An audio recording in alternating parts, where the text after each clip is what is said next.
पर बात करने के लिए हमारे साथ हैं India pulses and grains merchant association के चेयरमैन विमल कोठारी और साथ ही जुड़ेंगे एचडीएफसी सिक्योरिटीज के हेड ऑफ कमोडिटीज अनुज गुप्ता।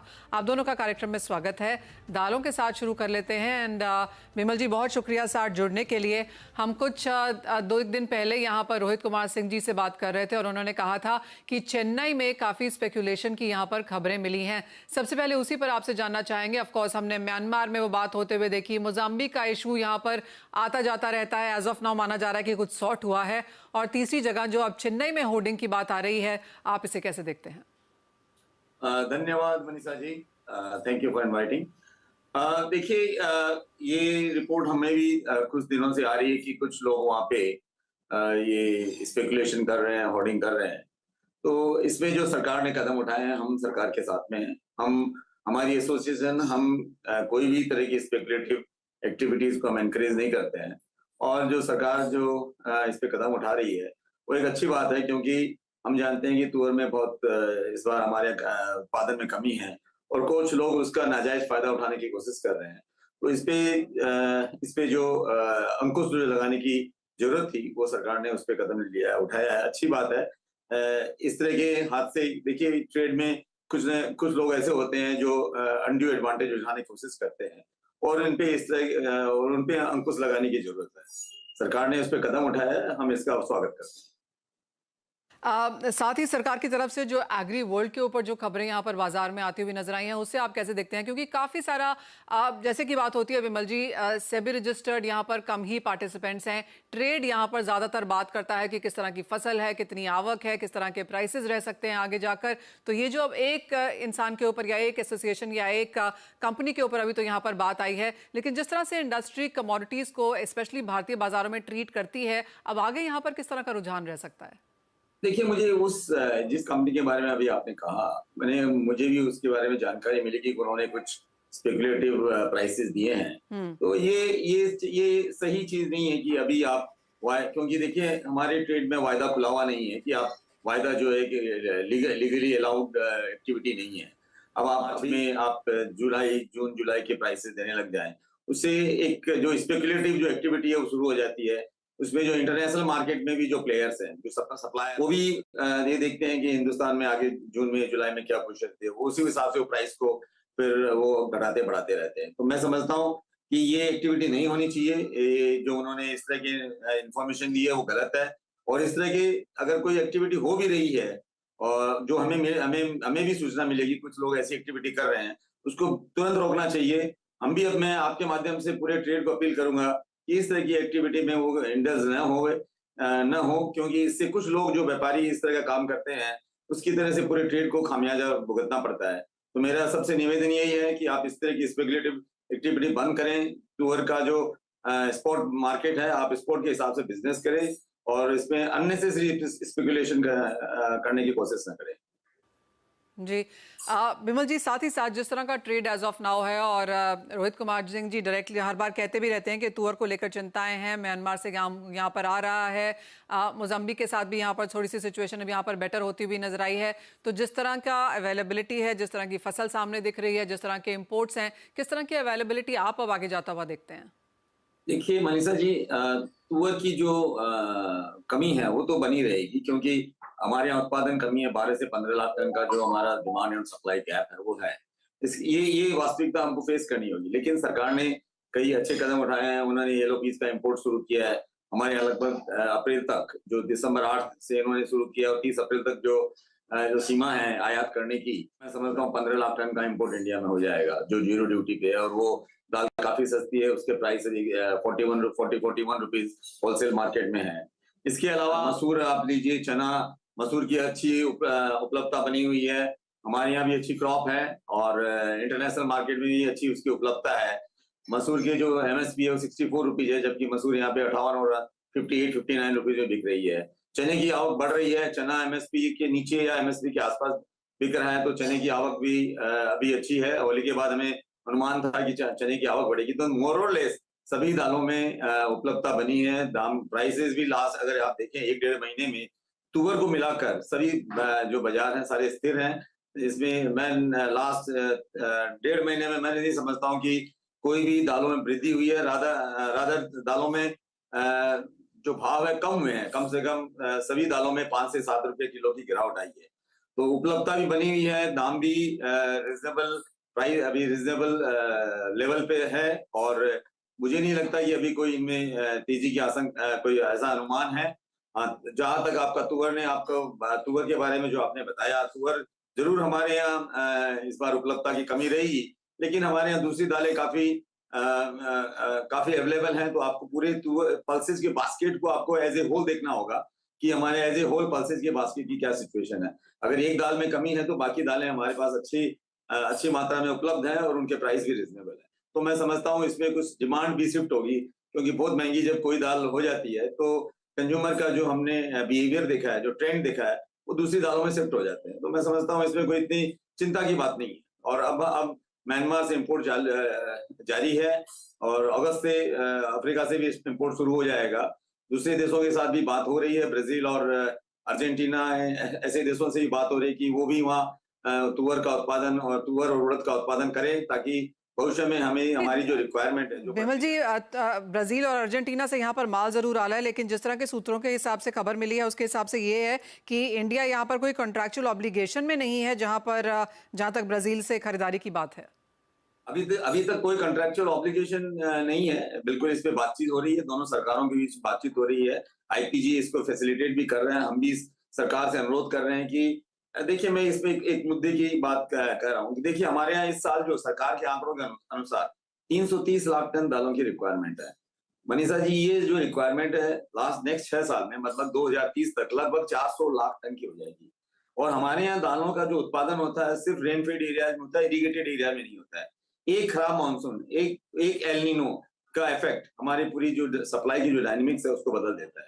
इसलिए जरूरी है, एक बहुत अच्छी बात है कि सरकार सेल्फ रिलायंस, आत्मनिर्भरता की तरफ बढ़ रही है। हम इसका स्वागत करते हैं और होना भी चाहिए। लेकिन आत्मनिर्भरता का मतलब ये नहीं है कि हमको कॉशस नहीं रहना चाहिए हमें, क्योंकि देखिए हमारे यहाँ एक बहुत बड़ी पॉपुलेशन है, 140 करोड़ लोग हमारे यहाँ हैं, और उनके लिए दाल जो एक बहुत बड़ा इंपॉर्टेंट फूड है, स्टेपल फूड है, तो इसकी रिक्वायरमेंट हमेशा बनी रहेगी, इसकी रिक्वायरमेंट बढ़ती जाएगी।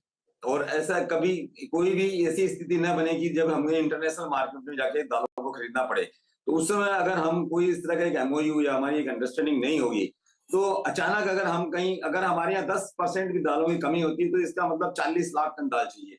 वर्ल्ड मार्केट में आपको 40 लाख टन दाल ढूंढने जाएंगे तो नहीं मिलेगी। तो इसलिए हमारा ऐसा एक सुझाव है कि एक लॉन्ग टर्म पॉलिसी होनी चाहिए, ताकि आप दालों की यहाँ आत्मनिर्भरता की तरफ बढ़े, और हमारा कुछ ओरिजिन्स के साथ में एक अंडरस्टैंडिंग होना चाहिए कि तो हमारे लिए कुछ दालें वो बराबर जो हमारे लिए जो दालें हैं उत्पादन करें, ताकि कोई भी जो इवेंचुअलिटी होती है हम उन दालों को वहां से खरीद सकते हैं।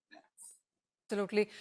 बिमल जी, एक फाइनल सवाल, और तुअर को लेकर हमने देखा है कि पिछले 8-10 महीने, एक्चुअली मुझे याद है जब इब्जा की लास्ट कॉन्फ्रेंस थी, उस समय से जैसे ही ये मुद्दा गर्म हुआ है, हमने बिल्कुल इसे स्लो डाउन होते हुए देखा ही नहीं है। वो पहली बार था जब रोहित कुमार सिंह जी ने बात भी करी थी कि दालों में यहाँ पर, स्पेशली तुअर में, यहाँ पर स्पेकुलेशन ना की जाए। पूरा एक साल, ऑलमोस्ट 6-8 महीने तो फॉर श्योर हो गए हैं उस चीज़ को। आप कैसे देखते हैं? आपको लगता है कि ट्रेडर्स के अलावा भी यहाँ पर स्पेकुलेटिव एक्टिविटीज हैं, होर्डिंग हैं, not just in the country, outside as well? I mean, किस तरह की सिचुएशन बन गई है कि सरकार के इतनी कोशिशों के बावजूद भी हमने देखा है कि होर्डिंग यहाँ पर रुकती हुई नजर नहीं आ रही है। ये सिचुएशन से अब इसका निकाल क्या है? ये जो तुअर का जो उत्पादन है हमारे यहाँ 2 साल से 3 साल से लगभग अफेक्टेड हो रहा है, और हम देख रहे हैं जितनी हमारी रिक्वायरमेंट है वो हमारी पूरी नहीं हो रही है हमारे उत्पादन से। इसलिए तुअर बराबर हम इंपोर्ट कर रहे हैं। और ये जो स्पेकुलेटिव एक्टिविटीज है, जब इस तरह की सिचुएशन बनती है तो अक्सर हम देखते हैं, कोई तुअर की बात नहीं है, कोई भी दाल हो, अगर कोई भी दाल में इस तरह की जब सिचुएशन बनती है तो कुछ स्पेकुलेटिव एक्टिविटी, कुछ ट्रेडर वो जो हिंदुस्तान में हुआ, हिंदुस्तान के बाहर हो, वो उसका एडवांटेज उठाने की कोशिश करते हैं। इसमें सरकार ने सराहनीय कदम उठाए हैं। मैं समझता हूं कि इस तरह के कदम इसका देखिए कोई लॉन्ग टर्म इसका कोई सॉल्यूशन नहीं होता है। इस तरह की जो कुछ ट्रेडर जो होते हैं, जिनको जिनकी वो आदत से मजबूर है कि वो इस तरह की एक्टिविटी करेंगे, तो इससे जो सरकार इस तरह के कदम उठा रही है, इससे उनको वार्निंग मिलेगी, इससे वो और अगर ऐसे कदम और ऐसे इन कदमों से वो इस तरह की जो एक्टिविटी है उसमें रोकने में काफी इसमें सफलता मिलेगी। तो मैं समझता हूँ ये देखिए, इसको लॉन्ग टर्म में इसका सॉल्यूशन नहीं होता है। जैसे जिस तरह की अगर एक्टिविटी होती है उसी समय ये कदम उठाने पड़ते हैं और सरकार इसके लिए कदम उठा रही है, जो मैं समझता हूँ बहुत सही है और बहुत सराहनीय है। विमल जी, आपको क्या लगता है ओवरऑल बाजार में जिस तरह से कंपनीज यहाँ पर प्राइस व्यूज देती हैं, ट्रेड भी करती हैं, स्पेकुलेट भी करती हैं, किन को ये होना चाहिए अथॉरिटी की वो आके यहाँ पर प्राइसेस की बात कर सकें या फिर एक फ्यूचर ट्रेंड यहाँ पर डिस्कस कर सकें? देखिए ऐसा है कि जो प्राइसेस देना तो गलत बात नहीं है। प्राइसेस आप जो दे रहे हैं उस पे जो स्पेकुलेशन, जैसे कि जो मैं अभी आप एग्रीवर्ल्ड की बात कर रहे थे कि वो जून जुलाई के वायदे खुल गए, उनके भाव दे रहे हैं, वो स्पेकुलेटिव जो एक्टिविटीज है उसके लिए सरकार का उसमें एक उनका ऑब्जेक्शन था कि इस तरह का काम एक्टिविटी नहीं चाहिए होनी चाहिए, क्योंकि अभी अभी स्पॉट मार्केट 102 रुपए के भाव है और आप जून के भाव 110 रुपए की स्पेकुलेटिव के हिसाब से आप बातें 110 के भाव बना दिए आपने, तो उस 110 के हिसाब से जो इंटरनेशनल मार्केट में जो प्राइस है वो 110 के हिसाब से हो जाते हैं। तो इसलिए क्या है, वो जो स्पेकुलेशन के कारण जो दामों में वृद्धि की जाती है उसके खिलाफ सरकार भी है और हम भी हैं कि इस तरह का काम नहीं होना चाहिए। तो जैसा मैंने कहा कि देखिए ये, और जहां तक आपने कहा कि ये प्राइस जो ट्रेंड है, देखिए हमारी ये एसोसिएशन है, हम भी मार्केट अपडेट देते हैं, आईपीजीए का एक मार्केट अपडेट है, हम वेरी ऑथेंटिक, हम कोई स्पेकुलेटिव तरह का जो एडवाइस है वो नहीं करते हैं। जो मार्केट में एक्टिविटी होती है हम वो प्राइसेस देते हैं, मंडियों में क्या भाव होते हैं, वेरियस मार्केट्स में क्या जो जहाँ डेस्टिनेशन है वहाँ क्या प्राइसेज है, उनकी हम रोज के जो भाव होते हैं हम वो एक भावों को हम बताते हैं कि ये भाव है, ये भाव चल रहे हैं। स्पेकुलेटिव नेचर का जो का एक्टिविटी है वो हम बिल्कुल इसके खिलाफ हैं। हम न तो हम पोस्ट करते हैं और न हम इस तरह के एक्टिविटी को हम एनकरेज करना चाहते हैं। तो हम आईपीजे की एक अच्छी वेबसाइट है और अच्छा एक मैसेजिंग सर्विस है जिसमें हम रोज के भाव देते हैं और काफी हमारे उसमें मेंबर्स है, 5000 से ज्यादा पार्टिसिपेंट्स हैं और एक ऑथेंटिक सर्विस हम दे रहे हैं। मैं ये नहीं कह रहा हूँ कि कौन इसमें ऑथराइज है, ये फ्री ट्रेड सर्विस है, कोई भी दे सकता है, कोई भी एसोसिएशन, कोई इंडिविजुअल दे सकता है, लेकिन ये बड़ी जिम्मेदारी से होना चाहिए और इसके लिए जिम्मेदारी जो है वो समझनी चाहिए कि ये किस तरह का इस तरह के मैसेज से क्या इफेक्ट पड़ सकता है बाजार पे, ये जिम्मेदारी समझनी बहुत जरूरी है जो भी इस तरह की सर्विस दे रहे हैं। बहुत बड़ी रिस्पॉन्सिबिलिटी है यहाँ पर, और कैसे यहाँ पर कारोबार और कैसे यहाँ पर प्राइस डिसेमिनेशन होना चाहिए, और जैसे विमल जी कह रहे हैं कि कोई भी दे सकता है लेकिन रिस्पॉन्सिबिलिटी एक बहुत बड़ी चीज़ है। बहुत शुक्रिया विमल जी हमारे साथ आज जुड़ने के लिए और वो तमाम चीज़ों पर बात भी करने के लिए। हमारे साथ अनुज गुप्ता भी हैं। अनुज, आप कैसे देखते हैं कमोडिटी बाजार की बातें, एग्रो कमोडिटीज़ में स्पेशली, अब आपको यहाँ पर क्या लगता है क्या किया जाना चाहिए? Manju ji good morning. देखिए एग्रो कमोडिटीज हम देखेंगे, अगर आप जनवरी से लेकर अभी तक देखें तो सभी एग्रो कमोडिटी में जो हम 2023 में एक रैली देख रहे थे वो यहाँ पे रुकती हुई नजर आई है, क्योंकि कहीं ना कहीं हमने देखा है कि जो प्रोडक्शन है वो बढ़ा है, तो डेफिनेटली डिमांड सप्लाई का जो मिसमैच है वो बहुत बड़ा टॉपिक है जो कि एग्रो कमोडिटी के साथ रहता है। तो हमें लगता है कि कहीं ना कहीं डिमांड सप्लाई का जो मैटर है वो हमेशा से ही एग्री कमोडिटीज के लिए रहा है, चाहे वो पल्सीज हो, चाहे वो एडिबल ऑयल हो, चाहे वो स्पाइसीज हो। तो हमने देखा था कि 2023 में काफी स्काई रॉकेट प्राइस थे, अब 2024 में हमने वो प्राइस थमते हुए दिखाई दिए हैं। तो मुझे लगता है कि डिमांड सप्लाई और जो प्रोडक्शन फिगर्स हैं ये एग्जैक्टली डेटा जो है वो एग्जैक्ट होना चाहिए, क्योंकि उससे कहीं ना कहीं जो प्राइस डिसैमिनेशन है या प्राइस का जो प्रेडिक्शन है वो देखने को मिलता है। तो एग्रीकल्चर कमोडिटी मुझे लगता है काफी सेंसिटिव है और आगे चलकर भी हमें लगता है कि जो डिमांड सप्लाई के फैक्टर है वो यहाँ पर मेजर रोल प्ले करेंगे। Absolutely. अनुज, अंतर्राष्ट्रीय बाजार यूएस का इन्फ्लेशन डेटा का इंतजार कर रहे हैं, साथ ही साथ फेड स्पीचेस का इम्पैक्ट भी है, तो नॉन एग्रो स्पेस में अब इस वक्त यहाँ पर टॉप ट्रेडिंग स्ट्रैटेजी कहाँ है? देखिए अगर इंटरनेशनल मार्केट की बात करें तो हमने देखा था कि मोमेंटम जो है गोल्ड सिल्वर में काफी देखने को मिला। हालांकि last to last week gold ने लाइफ टाइम हाई टेस्ट किया था, सिल्वर भी करीबन 4 महीने के उच्चतम स्तर पे था। तो अब ये थोड़ा सा ब्रेक लगता हुआ नजर आया है। डॉलर इंडेक्स जहां 103 के आसपास चल रहा था वो 104 के ऊपर ट्रेड करता हुआ नजर आया। तो मुझे लगता है कि मार्केट एक रेंज बाउंड हो रहा है और एक फाइनेंशियल ईयर की क्लोजिंग मार्च एंडिंग की वजह से एक प्रॉफिट बुकिंग हम मार्केट में आती हुई देख रहे हैं। तो मुझे लगता है कि अगर हम इंट्राडे की बात करें तो यहाँ पर सेल ऑन राइज का मार्केट इंट्राडे के लिए देखा जा सकता है। तो अगर हम गोल्ड की बात करें तो गोल्ड में करीबन जो जून कॉन्ट्रैक्ट है करीबन 66,950 के आसपास बिकवाली करना चाहिए।